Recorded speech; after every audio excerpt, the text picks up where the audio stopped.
Hello everyone, welcome to the Nightfall Narratives channel. Today, I'm going to tell you a story that someone sent me and asked me to retell. The American wilderness is vast. Most people see beauty, but those of us who work the deep woods, we see the shadows that don't belong. My name is Elias, and I was a seasonal forest ranger in Western Washington.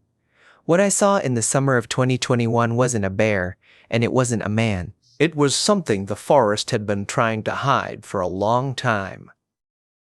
This is the story of the Blackwood Canyon incident. Blackwood Canyon is a dead zone. No cell service, no GPS, just miles of ancient hemlocks and steep cliffs. My job was simple. Patrol the northern ridge and check on the automated weather stations. For the first month, it was peaceful. But in July, things shifted. The birds stopped singing.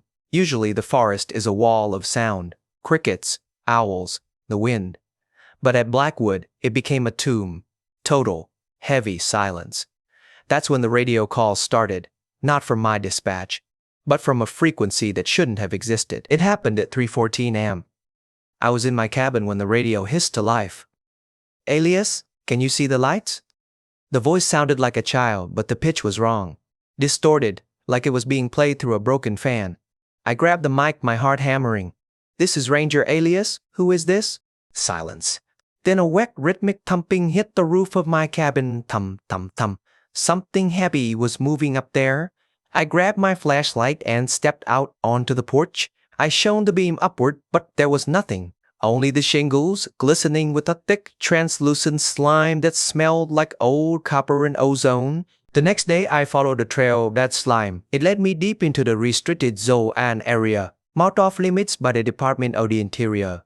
Since the 70s, in a clearing near the canyon floor, I found an old campsite. It wasn't on any map. There were 3 tents shredded from the inside out. No blood, no bodies, just clothes neatly folded on the sleeping bags, as if the people had simply evaporated out of them. Then I saw it. In the center of the clearing stood a tall wooden pole. Nailed to it was a radio, the same model we used in the 60s. It was gutted, no batteries, no wires. Yet, as I stood there, it began to speak in that same distorted child's voice.